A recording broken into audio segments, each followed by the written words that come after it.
전과 동시에 들으셨습니다. 지금 시각 6시 15분입니다. KBS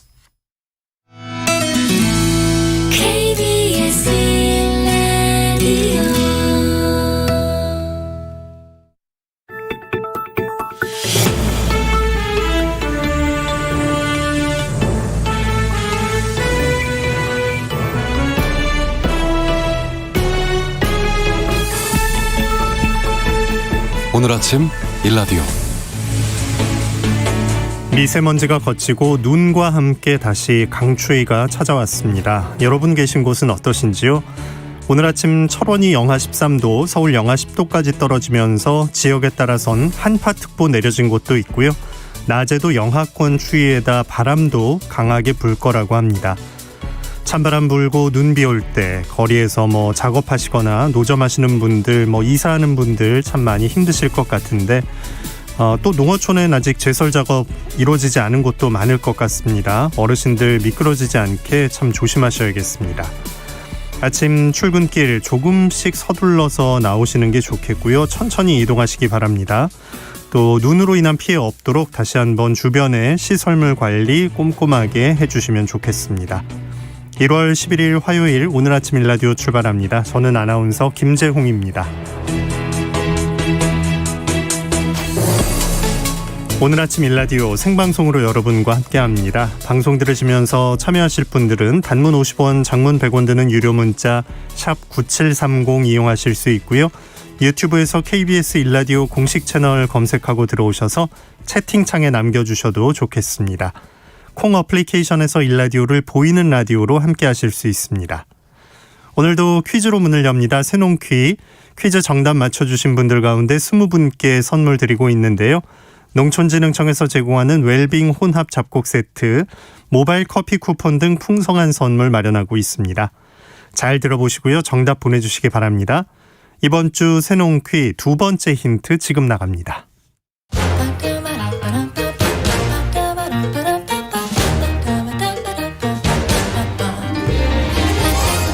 우리 땅, 우리 바다에서 자란 맛있고 건강한 우리 농수산물을 알아맞히는 세상의 모든 농수산물 퀴즈 새농퀴. 안녕하세요. 퀴즈 내는 성우 한희정입니다. 대부분의 꽃은 따스한 계절에 만발하지만 이 꽃은 다르죠. 부산에 있는 이것섬, 그리고 제주도를 비롯한 남부지방 곳곳에서 활짝 핀 이 꽃을 겨울자락에서 만날 수 있습니다. 그리움에 지쳐서 울다 지쳐서 꽃잎은 빨갛게 멍이 들었어. 1960년대 가수 이미자 씨가 불러 크게 히트한 국민가요 이것 아가씨인데요. 1964년 개봉된 신성일, 엄앵란 주연의 같은 이름의 영화 주제가이기도 합니다. 붉고 탐스런 이 꽃, 차로 마시기도 하고요. 옛날에는 이 열매에 기름을 짜서 머리를 치장하는 귀한 재료로 쓰기도 했답니다. 추운 계절에 피어 사랑을 듬뿍 받는 꽃, 이름은 무엇일까요? 자, 정답 아시는 분들은 단문 50원, 장문 100원이 드는 유료 문자 샵 9730으로 보내주세요. 20분께 행운의 선물 드리겠습니다. 가신 이는 군제 그 눈날에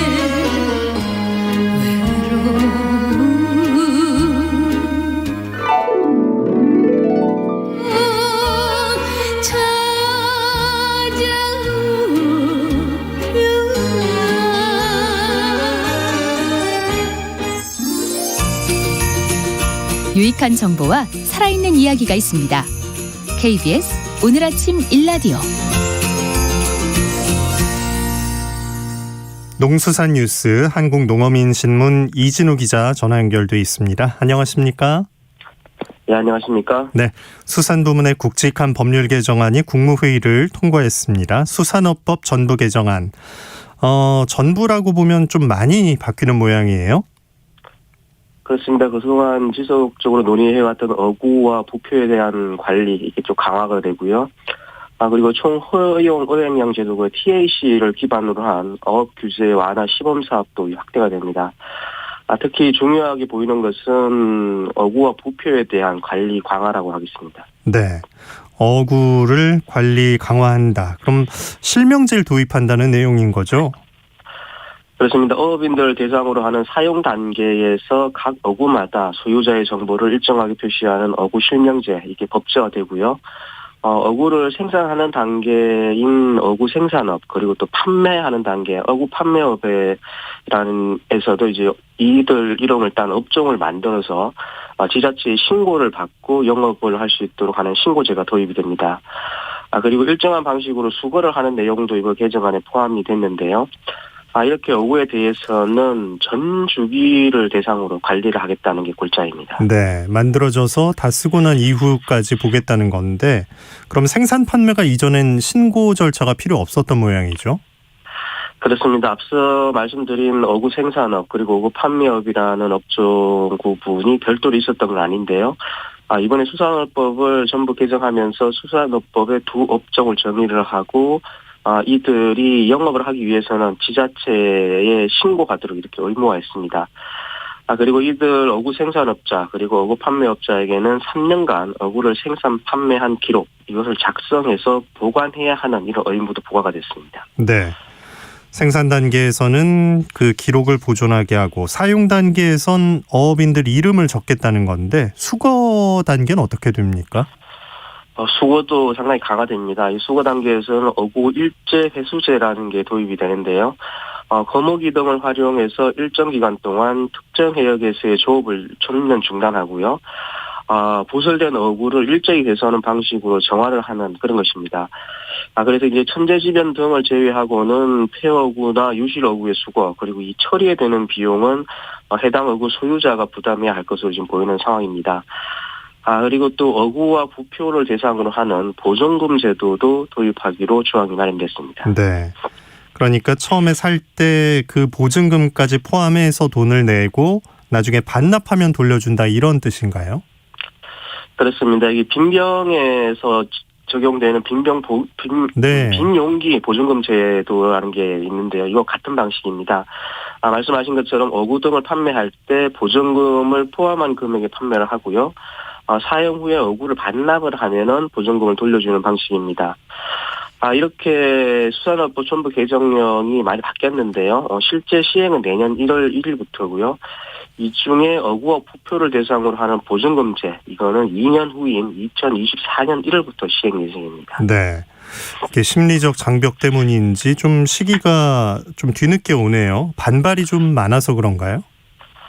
그렇습니다. 이게 적정 보증 금액과 보증금 적용 품목에 대한 추가적인 연구와 논의가 필요하다는 게 이제 2년간의 유예기간을 둔 이유입니다.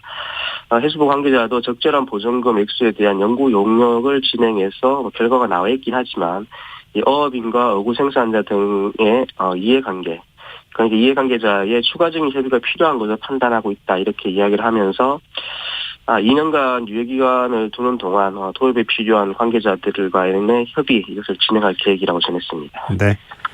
자, 신고어업이라는 것이 있는데 영세어업인 대상으로 해서 지자체에 신고만 하고 어업할 수 있게 한 건데 이에 대한 관리도 강화할 거라고요. 그렇습니다. 이 신고어업의 도입 취지가 영세한 어민들을 대상으로 어획 강도가 낮은 소규모 어업을 할 수 있도록 해주는 건데요. 그런데 이걸 악용해가지고 지역을 옮겨가면서 신고어업자를 이제 고용을 해서 기업형으로 조업하는 변칙 사례가 발생하고 있다고 합니다. 네. 이거를 전국 단위 기업형 신고어업이라고 부르고 있는데요. 이에 대한 관리를 강화하기로 했습니다. 신고어업의 요건에 해당 지역에서 6개월 이상 거주하는 등의 요건을 추가를 해서 이걸 방지한다는 거고요. 또 신고어업인은 다른 사람에 의해서 경영을 지배받는 것을 금지하도록 하게 됐습니다. 네. 자, 연근의 어업 구조 개선 및 지원에 관한 법률, 연근의 어업법도 일부 개정안이 국무회의를 통과했습니다. 정치망 어업인들이 감척 지원을 받게 되는군요. 그렇습니다. 개정된 연근해어업법에서는 연근해어업 범위에 이제 면허업인 정치망업을 추가하기로 했는데요. 이게 정치망업이라는 게 일정한 수면을 구획을 해서 어구를 설치를 하고요. 비선택적으로 수산동물을 이제 포획하는 어업을 말하는 겁니다. 그러니까 쳐놓은 정치망에 들어오는 물고기는 종류를 가리지 않고 잡는 어업인데요. 전국 485개 면허어장에서 이 같은 비선택적 조업이 이루어지고 있는 상황입니다. 네. 규모가 크진 않아도 선택적으로 잡는 게 아니니까 자원보호 면에서 좀 문제 있다 이런 지적을 받아왔겠네요. 그렇습니다. 그렇기도 하고 또 연근해 어선 감척 사업은 어업만을 대상으로 운영이 되면서 이게 정치망업은 감척을 하더라도 지원금을 또 받지 못했었습니다. 그래서 이에 대한 국회 차원의 지적도 있었고요. 또 앞서 말씀하신 것처럼 수산자원 회복 입장에서도 감척 지원을 하면서 줄이는 게 더 효율적이다. 이런 판단이 해수부가 가지고 있으면서 네. 이 두 개의 내용이 겹치면서 이번에 감척 대상에 포함이 된 건데요. 이것도 하위 법령 정비를 거쳐서 2023년 그러니까 내년부터 시행될 예정입니다. 네. 농수산 뉴스 한국농어민신문 이진우 기자였습니다. 고맙습니다. 감사합니다.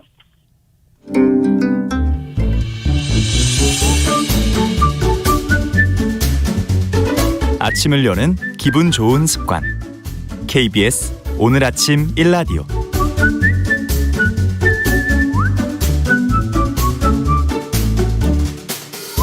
도시농부들을 위한 텃밭 가이드 수원 씨앗도서관 박영재 관장 나오셨습니다. 안녕하십니까? 네, 안녕하세요. 네, 청취자 여러분 오늘 텃밭 관련해서 궁금한 점 있으시면 단문 50원, 장문 100원의 유료 문자 샵 9730으로 지금 문자 보내주시기 바랍니다. 자세한 답변 드리겠습니다. 자, 일어났더니 눈이 내려 있었는데 오시는 길 불편하지 않으셨어요? 이 바깥에 주차를 하신 분들은 차가 다 눈을 뒤집어 썼더라고요. 네. 근데 길이 다 이렇게 제설이 잘 돼 있어서 주요도로는 괜찮았습니다. 예. 자, 해가 바뀌고 이제 설은 아직 오지 않고 한겨울인데 텃밭 가꾸는 분들은 봄맞이 준비에 좀 바쁘실 시기일 거예요. 네. 새해 들어서 각 지방자치단체별로 운영하고 있는 시민농장에서 텃밭을 분양하고 있습니다. 새 텃밭 농사에 도전하고 싶으신 분들은 거주 지역의 지자체 홈페이지나 농업기술센터와 같은 관련 기관에 이렇게 문의하시면 될 것 같습니다. 네, 이게 경쟁률이 걱정인데 어느 정도나 되나요? 신청자들이 많아서요. 추첨을 통해서 선정하기 때문에 네. 선정된 분들은 로또 맞았다고 이렇게 할 정도입니다. 일부 지자체에서는 다문화 가정이나 또 장애우 가정 그다음에 이제 고령층 가구 등에 대해서 우선 분양을 또 하는 지자체도 있어서 그런 내용도 문의하셔서 꼭 선정되시기 바랍니다. 우리 집에 해당되는 게 있는지 네. 꼭 좀 따져 보셔야겠네요. 지자체 운영 농장이 이렇게 좀 더 경쟁률이 높은 이유가 있겠죠. 지자체에서 운영하는 시민농장의 장점은 비용이 비교적 이렇게 저렴하다는 것과요. 네. 그다음에 휴식 공간이라든지 주변 시설이 쾌적하게 이렇게 갖춰져 있는 장점이 있습니다. 네. 민간에서 운영하는 텃밭은 사는 곳에 교외 지역, 그러니까 야산 인근이라든지 이렇게 산책하시다가 텃밭 분양 공고를 이렇게 붙여놔요. 네. 농장 입구에다가 그런 팻말을 보시면 농장주 전화번호가 같이 적혀 있으니까 통화를 통해서 분양 안내를 이렇게 받으시면 될 것 같습니다. 이렇게 민간에서 운영하는 텃밭의 또 장점은 관공서에서 형평성 때문에 이렇게 분양 평수를 제한을 하거든요. 근데 이제 민간은 원하는 만큼의 땅을 분양받을 수 있다는 그런 장점이 있습니다. 네. 자, 이 텃밭 이 등록해서 이제 추첨되는 것도 중요하지만 교육에 관련해서 프로그램들도 시작이 되겠네요. 네. 새해 들어서 농업인에 대한 교육도 있지만 이런 텃밭에 대한 교육도 시작되고 있습니다. 이런 교육에도 관심을 갖고 참여하시면 별도로 또 실습용 텃밭을 제공하는 경우도 있거든요. 예. 그래서 처음 농사를 접하는 분들은 이런 텃밭 교육인 도시농부학교에 참여하시면 교육도 받고 이렇게 농사도 실습도 하고 할 수 있고 이런 장점이 있습니다. 네. 그리고 또 이 방송을 통해서 경험도 공유해 주셨으면 이렇게 좋겠습니다. 네, 일단 배우면 우리 이제 나누는 게 중요하니까 씨앗이든 경험이든 공유해 주시면 좋겠습니다. 자, 지난주 퇴비에 대한 얘기했는데 오늘도 이어가 볼까요? 네. 낙엽과 같은 탄소질에 음식물 쓰레기와 같은 질소질을 켜켜이 쌓아서 이렇게 퇴비를 만들게 되는데 이런 작업은 보통 봄과 가을에 이루어집니다. 겨울에는 너무 추워서 미생물들 활동이 네. 어렵고 또 무더위가 있는 여름에는 발효하면서 생기는 열에 또 외부의 열까지 이렇게 더해져서 발효보다는 이렇게 부패가 이루어지는 경우가 많기 때문입니다. 그래서 겨울 동안에는 아무래도 재료를 꾸준히 모아두시는 것이 필요할 것 같습니다. 네. 자, 오늘은 퇴비 만들기에 대해서 구체적으로 어떤 얘기 들려주실 건가요? 오늘은 이제 물거름, 액비라고 하죠. 물거름과 퇴비차에 대해서 말씀드리도록 하겠습니다. 네. 퇴비는 거름 효과가 서서히 나타나는 완효성 거름이라고 한다면 액비나 퇴비차 같은 경우는 거름 효과가 빨리 드러나기 때문에 화학 비료와 비슷한 어떤 빠른 효과가 있어서 속효성 거름에 속합니다. 네. 퇴비는 처음 밭을 만들 때 밑거름으로 활용할 수도 있고 작물이 성장하면서 주기적으로 이렇게 줘야 하는 웃거름에도 활용하는 것이고요. 퇴비를 새끼 밥이라고 한다면 액비와 같은 또는 이제 퇴비차는 주로 웃거름으로만 이렇게 활용을 하기 때문에 영양제에 이렇게 비유할 수 있을 것 같습니다. 네, 이해가 빠르네요. 네, 액비와 발효차의 차이는 액비는 물에 담궈서 산소가 공급되지 않는 상태에서 이제 거름이 이렇게 용출되어 나오게 한다고 한다면 발효차는 공기를 불어넣어서 산소를 공급해야 하는 차이가 있습니다. 액비는 산소를 활용하지 않는 미생물들이 활동을 하고 발효차는 퇴비차처럼 산소를 활용하는 미생물들이 발효를 진행하는 것입니다. 네. 자, 그럼 액비 만드는 방법 알려주시죠. 네, 액비를 만들 때는 산소와 만나지 않게 하기 위해서 뚜껑으로 밀봉할 수 있는 젓갈통이라고 하는 게 있어요. 배가 불룩한 그런 것에서 진행을 하고요. 네. 퇴비차는 물이 담긴 통에 산소를 불어넣을 수 있는 장치가 별도로 필요합니다. 규모가 작게 할 수밖에 없기 때문에 우리 어항에서 이렇게 산소 불어넣는 펌프 있죠. 예. 그런 것을 활용해도 됩니다. 먼저 물비료에 대해서 설명하자면 재료는 퇴비 만들 때 사용하는 모든 재료가 사용 가능합니다. 네. 텃밭에서 나오는 풀도 모아서 물거름을 만들 수 있고요. 심지어는 완성된 퇴비 이것도 물비료를 만드는 데 활용할 수가 있습니다. 네. 자, 다양한 재료를 가지고 어떻게 이제 하면 될까요? 재료를 양파망과 같은 고운 망에 넣은 다음에 재료 부피의 한 3배 정도의 물에다가 담급니다. 네. 그러면서 이제 재료가 물 위에 떠오르지 않게 돌을 넣어주면 좋습니다. 네. 이렇게 하고 밀폐할 수 있는 뚜껑으로 덮어주기만 하면 끝입니다. 재료에 따라서 콩깍지, 콩대, 고구마, 마른 줄기와 같은 재료는 일주일, 그리고 깻묵이나 미간과 같은 재료는 3개월, 생선뼈나 내장과 같은 동물성 재료는 1년 정도 걸려서 발효가 완료됩니다. 색상이 갈색으로 이렇게 바뀌면서 꼬리꼬리한 냄새가 나면 완성된 거라고 보시면 됩니다. 예. 이거는 이제 꼬리꼬리한 냄새가 나는 게 액비의 완성이군요. 네. 알겠습니다. 풀로 만들거나 이렇게 콩깍지로 만들기에는 그런 냄새는 아니에요. 거의 향긋한 냄새가 납니다. 예. 그건 이제 시간도 좀 덜 걸리고. 네. 알겠습니다. 발효차는 그럼 만드는 방법 어떤가요? 발효차는 하루에서 이틀 정도의 발효를 끝내기 때문에 동물성 재료처럼 오래 걸리는 재료는 사용할 수가 없습니다. 네. 재료 부피의 3배 정도의 물에 양파망과 같은 고운 망에 재료를 넣고 돌을 넣어서 떠오르지 않게 합니다. 똑같죠? 네, 여기에 이제 산소를 불어넣는 펌프를 설치해서 물속에서 거품이 일어나게 이렇게 하게 되면 완성되면 액비와는 달리 좀 모든 재료에 있어서 다 향긋한 냄새가 나는 것이 특징입니다. 네. 발효차 만들 땐 뚜껑을 덮을까요? 열어둘까요? 뚜껑을 산소가 계속 공급되기 때문에 뚜껑을 다른 것들이 이물질이 안 들어가게만 살짝 덮어주는 정도. 뭐가 들어가지 않게 하는 용도로 네. 덮어둡니다. 이렇게 만든 액비와 퇴비차 그 보존 기간은 얼마나 될까요? 액비는 다 발효된 이후에는 재료를 건져내서 퇴비칸에 따로 붓고요. 네. 뚜껑을 밀봉해서 이렇게 덮어놓으면 수주에 걸쳐서 지속적으로 이렇게 거름으로 활용할 수가 있고요. 네. 반면에 퇴비차는 산소가 사라지면 급속하게 이렇게 변질되기 때문에 일주일 안에 모두 사용해야 합니다. 그래서 가급적 퇴비차는 작물이 자라기 시작하면서 만드는 것이 좋습니다. 예. 금방 만들 수 있으니까 금방 만들어서 금방 써버려야겠네요. 네. 다음 주엔 어떤 얘기 나눌까요? 퇴비, 액비 그리고 이제 퇴비차에 활용하는 방법하고요. 그다음에 다른 여러 가지 또 다른 영양제 만드는 법도 알려드리도록 하겠습니다. 네. 오늘 만드는 법은 잘 메모해 두셨을 거라고 생각을 하고 다음 주에는 활용법을 알아보겠습니다. 자, 청취자 질문 좀 소화해 주시죠. 8910님께서 음식물 쓰레기를 텃밭에 묻는데 이거 어떤가요? 하셨어요. 네. 그런 분들이 굉장히 많더라고요. 의외로.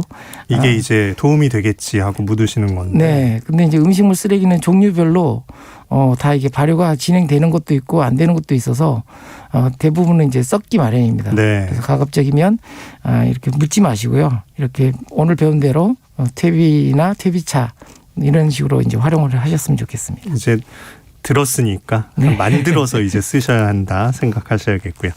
자, 가위 소독에 대한 질문이 있었는데 이게 주방 세제였던가요? 주방 세제로 소독을 해도 되고요. 보통 이제 알코올이라든지 과산화수소 이런 걸로 소독이 가능합니다. 네.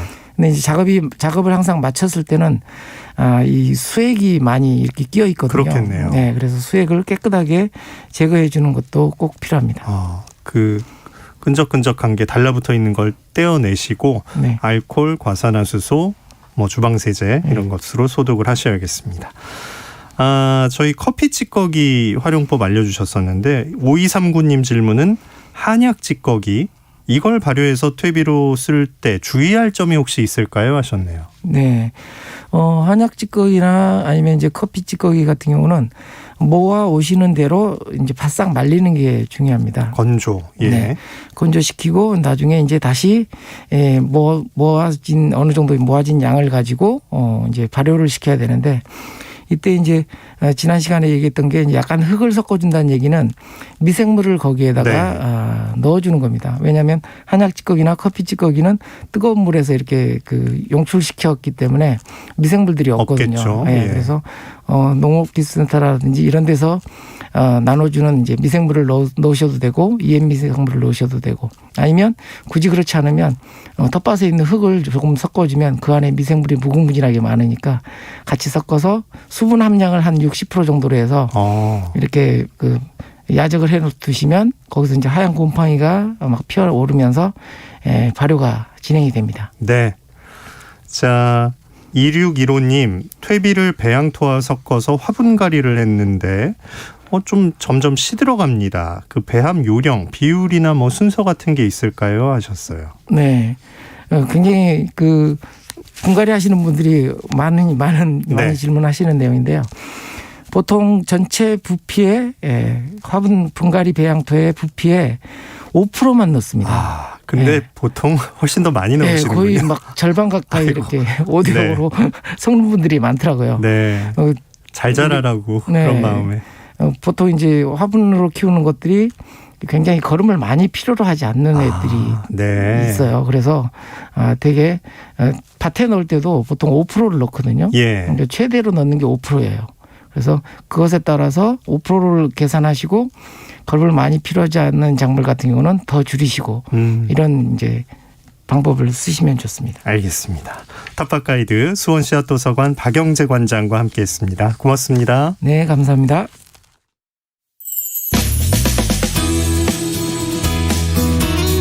활기찬 하루를 여는 오늘 아침 1라디오 건강한 아침 습관. 안녕하세요. 오늘 아침 힐링타임. 저는 양필라 양정원입니다. 오늘은 목 통증에 특히 좋은 척추 윗부분, 경추, 흉추 스트레칭을 함께 해보실까요? 머리 무게를 이용한 간단한 동작입니다. 먼저 의자에 바르게 앉은 상태에서 머리를 앞쪽 아래로 떨어뜨려 주세요. 이 상태에서 호흡을 천천히 내쉽니다. 하나, 둘, 셋, 넷, 다섯.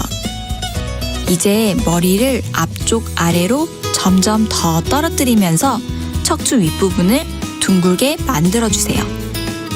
이때 배꼽 뒤쪽인 허리가 둥글게 말리지 않도록 주의해주세요. 호흡 바깥쪽으로 내쉬어볼게요. 하나, 둘, 셋, 넷, 다섯. 이제 천천히 흉추와 머리를 들어 올리며 시작 자세로 돌아옵니다. 가능하시면 5회씩 반복해주세요. 오늘도 여러분의 건강한 하루를 응원합니다.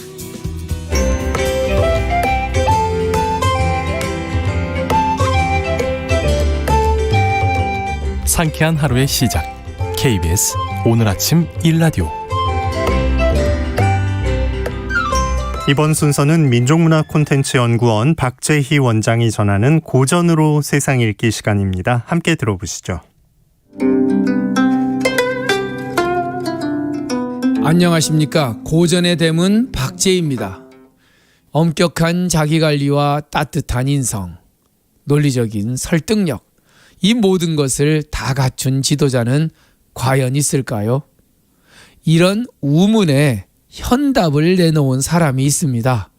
바로 공자의 제자인 자하였습니다. 자하는 엄격함, 따뜻함, 그리고 논리적 설득력을 모두 갖춘 리더를 군자 삼변이라고 말합니다. 석삼자에 변할 변자, 군자 삼변. 훌륭한 군자는 세 가지 서로 다른 변화의 모습을 그 사람에게서 찾을 수 있어야 한다는 뜻입니다.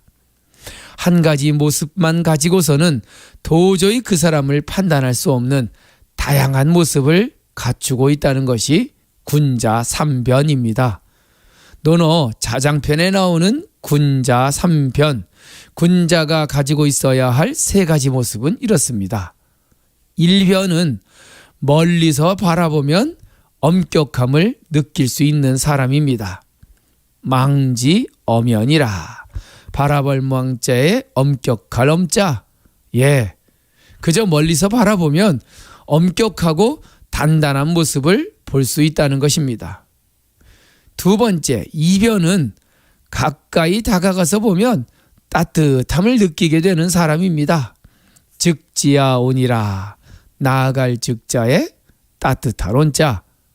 멀리서 보면 엄격한 사람인데 가까이 다가가서 만나보면 따뜻함이 느껴지는 사람이 군자의 두 번째 모습, 2변입니다. 사람은 가까이 가서 만나봐야 그 사람의 면목을 알 수 있다고 하죠.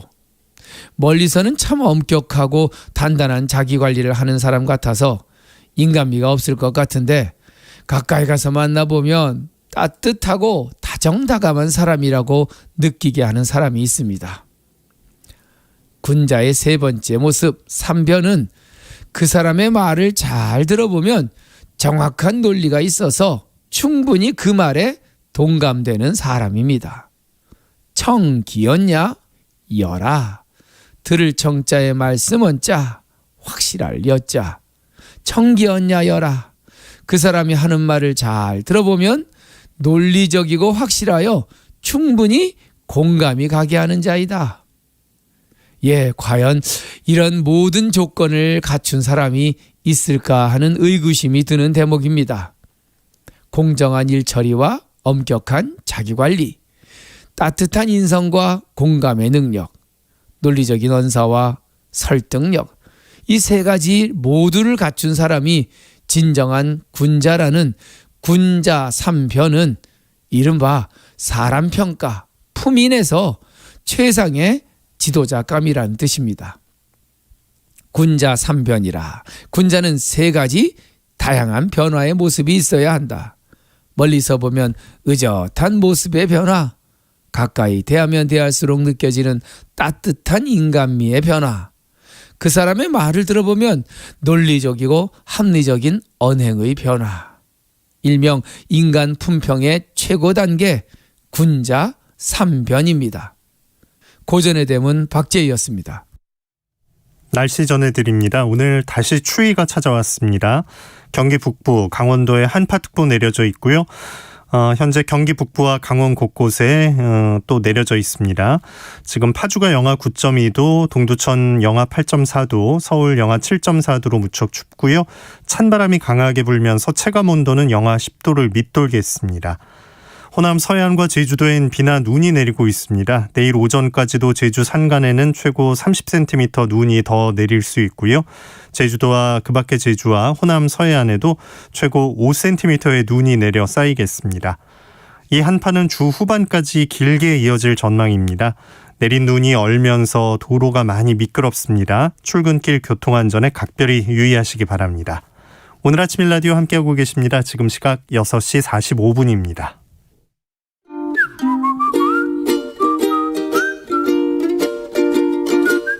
오늘 아침 일라디오 김재용 아나운서의 진행으로 듣고 계십니다.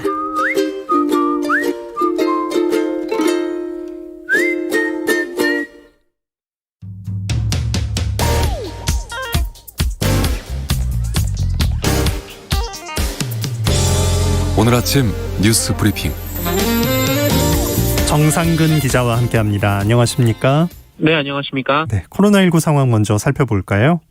네, 어제 발표된 코로나19 신규 확진자 수는 3,007명이었습니다. 네, 전날보다 366명 적고요. 지난주 월요일에 발표된 확진자 수에 비교하면 118명이 적습니다. 위중증 환자 수는 786명으로 34일 만에 700명대로 떨어졌고요. 이 코로나19 중증 병상 가동률도 40%대로 떨어졌습니다. 사망자는 34명이 나왔고요. 치명률은 0.91%까지 올라갔습니다. 오늘은 어제와 비슷한 수의 확진자가 예상이 되고 있습니다. 이 방역당국은 코로나 신규 확진자 중에서 표본을 추출해 유전자 검사를 해본 결과 지난주 확진자의 24%가 오미크론 변이에 감염됐다라고 밝혔습니다. 해외 유입 확진자를 빼고 국내 감염 확진자 검출률만 계산을 해도 1%대에서 12%대로 수직 상승한 것으로 드러났는데요. 정부는 이달 안에 오미크론이 우세종이 될 것이라면서 이 설 연휴가 분수령이 될 것이라고 전망했습니다. 네. 정부는 거리두기 완화를 검토 중이라는 소식이 있네요. 네, 정부는 이번 주 사적 모임 인원 4인 제한 그리고 식당, 카페 오후 9시 영업 종료 등 사회적 거리두기 조치를 완화하는 방안을 검토할 예정입니다. 내일 열리는 일상회복지원위원회 회의를 통해서 논의가 이루어질 것으로 보이는데요. 정부는 거리두기 조치가 방역 패스 조치보다 훨씬 큰 피해를 야기한다라고 밝혔습니다. 다만 방역 패스에 대해서는 사회적 거리두기를 대신해 유행을 통제할 수 있는 중요한 방역 수단이라며 필요성을 거듭 강조했습니다. 그러면서 덴마크가 지난해 9월 이 방역 패스를 해제했다가 이 코로나19가 재유행하자 11월 방역 패스를 재개했고, 그리고 이스라엘은 지난해 10월 이 방역 패스 제도를 강화해서 확진자가 감소했다라고 밝히기도 했습니다. 네. 자, 대선 주자들의 정책 공약 어떤 것들이 나왔는지 들어볼까요? 네, 민주당 이재명 후보는 여성 스타트업 대표들의 고충을 듣고 일과 가정의 양립을 강조했습니다. 아빠의 육아휴직을 강제하고 녹색 어머니 외에도 공공 일자리로 대체하자라고 제안했습니다. 또 초등학생은 전 학년 오후 3시까지 수업하고 방과 후 돌봄 시간도 저녁 7시까지 연장하겠다라고 공약했고요. 이 대입 수능에서는 초고난도 문항을 없애고 공정성위원회를 설치해서 입시 부정을 막겠다고 공약했습니다. 이 국민의힘 윤석열 후보는 인천 남동공단을 찾아서 52시간 근무제를 유연하게 적용하겠다라고 했고, 인천 상륙작전처럼 역전 드라마를 시작하겠다라고 밝혔습니다. 또 영종도에서 경기 남양주까지 GTX 노선을 신설하고 또 경인선 인천 구간 등을 지하화하겠다고 밝혔습니다. 수도권 쓰레기를 처리해온 인천의 매립지도 대체 부지를 찾겠다고 약속하는 한편 대한노인회를 찾아가서 기초연금을 올리겠다라고 밝혔습니다. 정의당 심상정 후보는 그린노믹스를 통해서 녹색 성장을 이끌고 일자리 150만 개를 창출하겠다라고 약속했고요. 국민의당 안철수 후보는 이재명 후보의 탈모 관련 공약과 윤석열 후보의 병사 월급 200만 원 공약에 대해 비판했습니다. 네. 대장동 개발 의혹 관련 재판이 시작됐다고요? 네, 대장동 개발 의혹에 연루돼서 기소된 화천대유 대주주 김만배 씨 등에 대한 첫 공판이 어제 열렸습니다. 공판의 쟁점은 배임 혐의가 성립하는지였는데요. 검찰은 유동규 전 성남도시개발공사 기획본부장 등이 미리 짜고 화천대유에 유리한 공모지침서를 만들어서 공사에 최소 1,800억 원대의 손해를 입혔다라고 밝혔습니다. 반면 화천대유 대주주 김만배 씨 측은 이 대장동 사업은 이재명 당시 성남시장이 안정적 사업을 위해서 지시한 방침에 따른 것이다라고 밝혔습니다. 성남시가 민관 합동 개발 방향을 제시했고 화천대유는 성남시의 지시 방침을 반영해서 사업 공모를 했을 뿐 사전에 모의한 적이 없다라는 주장입니다. 그러면서 화천대유에서 받은 이익은 고위험을 감수한 투자 결과이지 배임의 결과가 아니다라고 주장했습니다. 이 김만배 씨와 함께 기소된 유동규 전 본부장, 남욱 변호사, 정민용 변호사도 같은 취지로 혐의를 부인했는데요. 다만 대장동 수사가 시작하면서 녹취록을 제출하는 등 수사에 협조한 정영학 회계사는 물리를 일으켜 죄송하게 생각한다며 공소 사실을 인정하기도 했습니다. 네. 자, 국민의힘 안팎에서 멸공 논란이 일고 있다고요? 네, 지난 일요일 윤석열 국민의힘 후보가 마트에서 장을 보며 달걀, 파, 멸치, 콩을 샀다라고 SNS에 적었습니다. 이후 국민의힘 나경원 전 의원, 이 최재형 전 감사원장도 비슷한 사진을 SNS에 올렸는데요. 이는 정용진 신세계그룹 부회장이 얼마 전 SNS에 멸공이란 단어를 썼다가 인스타그램으로부터 삭제된 것에 대한 응원 차원으로 해석이 됐습니다. 다만 정용진 부회장이 이후 중국 관련 기사를 링크해서 멸공이란 단어를 썼기 때문에 이 정치권이 앞장서는 것이 외교적으로 부적절하다라는 지적이 나왔고 또 워낙 오래된 냉전 시대의 용어여서 이 구시대적 색깔론이다라는 비판도 나왔습니다. 윤석열 후보는 그냥 가까운 마트에 가서 필요한 물건을 산 것뿐이다라고 일축했고요. 이준석 대표도 윤석열 후보가 위트 있게 잘 대응했다라고 말했는데요. 다만 이준석 대표는 자당에서 벌어지는 이른바 멸콩 릴레이에 대해서는 과하다라고 평가했고 원희룡 정책본부장도 썩 동의하기 어렵다라고 말했습니다. 한편 이 정용진 부회장 관련해서 이 신세계 주식이 어제 폭락하기도 했습니다. 네. 안철수 국민의당 후보 측은 단일화에는 선을 긋는 모습이죠. 네, 이 국민의힘 일각에서 이 국민의당 안철수 후보와의 단일화를 위한 공동정부 얘기가 나오고 있는데요. 어제 국민의당 권은희 원내대표가 제도적으로도 현실적으로도 맞지 않고 안철수 정부가 추구하는 방향과도 맞지 않는 상황이다라고 일축했습니다. 권은희 원내대표는 국민의힘에서 나오는 공동정부론이나 더불어민주당의 연립정부 모두 대통령제 하에서 제도적으로 성립될 수 없는 개념이라고 했고요. 안철수 후보와 국민의당은 오랫동안 완주를 준비했다라고 밝혔습니다. 네. 공무원이 신변 보호를 받는 여성의 집 주소를 유출한 사실이 있었네요. 네, 이 신변 보호를 받던 여성의 집에 찾아가서 이 가족에게 흉기를 휘두른 이석주는 흥신소를 통해서 집 주소를 알아냈다라고 말했습니다. 네. 이에 경찰이 흥신소가 주소를 입수한 경위에 대해 수사를 벌였는데요. 수사 결과 이 주소를 처음 빼낸 사람이 어처구니없게도 구청의 공무원이었던 것으로 드러났습니다. 이 공무원은 단돈 2만 원을 받고 유출한 주소를 유출했는데요. 이석주는 범행 현장에 찾아가 이 여성의 모친을 살해하고 어린 동생에게 중상을 입혔습니다. 이석주는 흥신소에 돈 50만 원을 주고 주소를 알아낸 것으로 알려졌는데요. 해당 공무원은 수원시 권성구청 소속으로 40대입니다.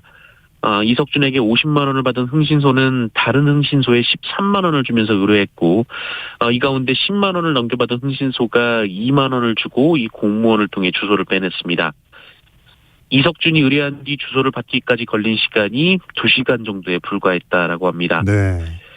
이 정보를 거래할 때는 비교적 추적이 어려운 텔레그램을 썼고 이 돈을 주고받을 때는 대포 통장을 이용한 것으로 드러났는데요. 해당 공무원은 고액 아르바이트생을 구한다는 텔레그램 광고를 보고 범행에 뛰어든 것으로 알려졌습니다. 네. 자, 건조 오징어 참 맛있고 뭐 안주로도 좋은데 이걸 비위생적으로 관리한 업체가 적발이 됐네요. 네, 식품업체 작업자가 건조 오징어를 신발로 밟아 펴는 영상이 온라인에서 논란이 된 가운데 식품의약품안전처는 어제 해당 업체를 찾아 관할관청에 행정처분을 의뢰했다라고 밝혔습니다. 식약처는 영상에 등장한 제품 포장 박스를 토대로 사업장을 추적해서 해당 업체가 경북 영덕군 강고면에 위치한 이 농어촌 푸드임을 확인했는데요. 식약처는 현장 수사를 통해 신발뿐 아니라 위생모, 마스크 미착용, 작업장 청결 불량 등의 식품위생법 위반 사항을 적발했습니다. 이 업체는 덕장에서 말린 오징어를 자루에 담는 과정에서 별도의 위생적 조치 없이 이 구부러져 있는 오징어를 작업장용 신발로 밟아 평평하게 폈던 것으로 확인됐습니다. 네. 다만 이 기간에 생산된 오징어는 아직 시중에 유통되지 않았다고 하는데요. 식약처는 보관 제품을 업체가 전량 자진 회수하도록 조치했습니다. 네. 뉴스브리핑 정상근 기자와 함께했습니다. 고맙습니다. 고맙습니다. 자, 2319님께서 출근길 매일 듣고 있습니다 하면서 새놓기 정답 보내주셨습니다. 그동안 안 사람과 여행 한번 못 가고